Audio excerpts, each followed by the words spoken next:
Hey guys, Brian, Adam here with Pareto Impact Consulting, where our mission is to let small business owners know that they are not alone and to provide real solutions to get back missing time, missing profits, and stop feeling lost. Mm-hmm. Today, we're going to talk a little bit of building off of, one of our last videos, market dominating position. If you guys didn't watch that, you can check it out. Um, I want to talk about the compelling offer, Adam, and this is kind of like you're a master of this, man. Just really understanding. So, I guess in your words, tell me why is the compelling offer one of those top 20%? Pareto impact. Boom. Why does this make the list? Yeah, well, and if you go back and you watch market timing position, you're like, this feels very similar. Um, but well, bottom line, why is compelling offer so important? Nobody's doing it in the small business space. Yeah. If you want to stand out and be light years ahead of anybody else, you build a compelling offer. You build a market dominating position, and then when you send your marketing out, because here's what's the whole problem is that anybody that you're working with for marketing, say you throw some stuff up on Facebook or you're do Google Ads, right? They're going to do click throughs. They're going to say, oh yeah, you got this many clicks. Well, guess what? That does not affect your bottom line at all. And so clicks don't pay the bills, right? But that's what you pay to them. And so what's important is conversions to payments, Yeah. right? And Impact. so the bottom line, right? And so that's what you measure. First off, as a business owner, that's what you measure, right? You measure your true bottom line return on that investment, not clicks. Yeah. But yeah, compelling offer, nobody's doing it. Makes a lot of sense. Yeah. Um, all right. I don't know. Maybe just for my own amusement, fun. We've been together so long. Tell me in your own words some of what's not a compelling offer, or some of the worst ones or ideas that maybe have crossed through your mind. But Yeah. So, like, think Valpaks, right? You get those or whatever kind of Valpak. It's an little envelope, and coupons. it's got a ton of like mini paper magazine things. Great way to market, sure. But you pull it open and you look at it, and it's got this beautiful picture. Oh, that's really nice. And then it says, family-owned business. It says, been in business 25 years. Uh, best service in our geographic location. I'm just thinking for some reason like a bathroom installer or certified, whatever that means in that industry. And well, what's the point of putting this flyer in somebody's hands? Get them excited and to take whatever next step might be. Right? Something like Yeah, that. to then come in and do business with you. Yeah. Right? And so what is not on there is there might be a coupon, 10% off, da da da, and but there's nothing there to compel that person to be like, let's go. You know what? I'm gonna put this at the top of my to-do list today. Let's go out and buy some new windows, or let's redo our bathroom. These are the ones. Dude, for whatever reason, I just flashed through my head like I pictured a winning lottery ticket. Like if I had the winning lottery ticket, how fast would I run down to the store and be like, "Hey, I don't know if I read the numbers wrong, but I think this will help my life." Yeah, that definitely Or compels in this somebody to case, action. business. Yeah, Right? absolutely. Like, oh, okay.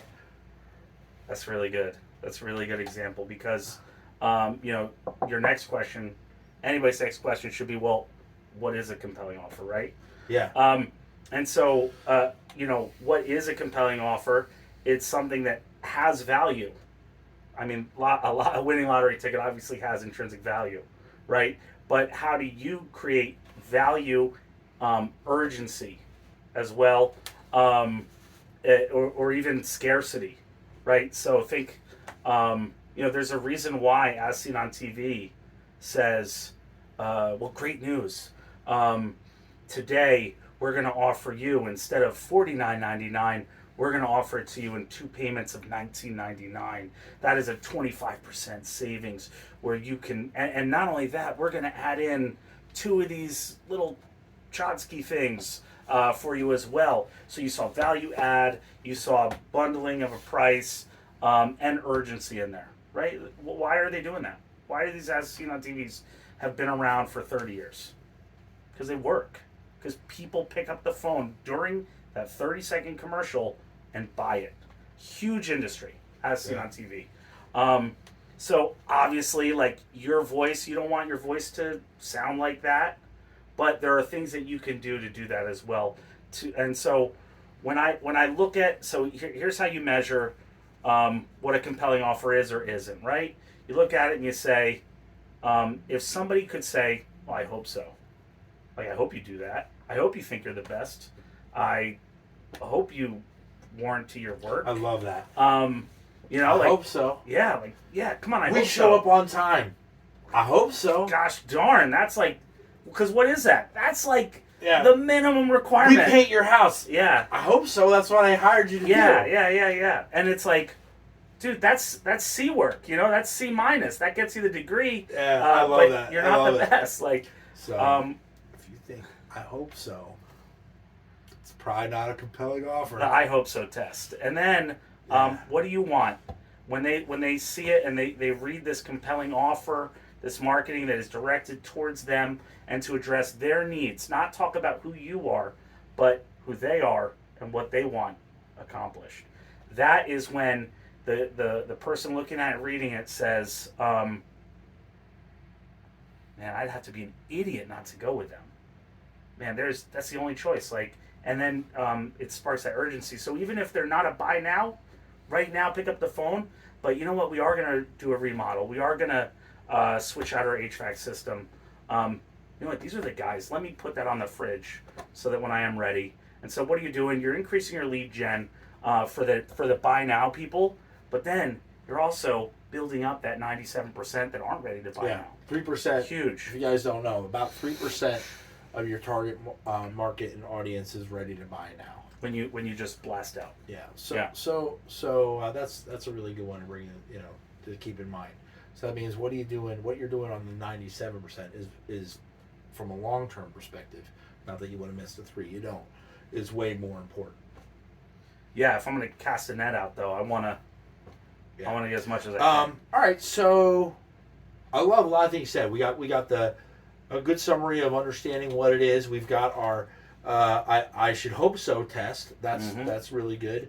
So for our audience out there, give me an idea of like what are the steps or what is the starting point, and then what is a good, maybe not finish line, but when are they ready to roll out? So walk me through how do we actually get this accomplished? Yeah. So I'm not a marketer. I make widgets. Like I'm not a wordsmith. I'm not fancy. I didn't go to school for this. They give degrees for this stuff, right? It always feels overwhelming, and honestly, the easiest thing that you could really do is talk to your customers or talk to people who have bought. You do your own market research. You don't need a degree to ask hey, what made you decide to come in? You saw, what made you decide to go with us today, or why are you deciding to use a general contractor or a remodeler to redo your bathroom or whatever it is. Like, right? Like, oh, I went with you because of X, Y, and Z. These other guys didn't do that, right? And that allows you, that literally just gives you all the answers to the test, right? Hey, if we could have done anything different to let you know how great we were, what would it have been? You should have said how great you're going to leave this place cleaned up. Like when your guys put those little booties on to walk through my house, like, man, I've never seen that before. And there's just so many examples going on and on about the customer will literally give you the answers to this. So true there, man. Like, we need to do a better job as small business owners of understanding.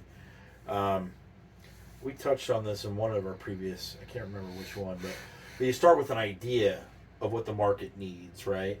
Or a product, right?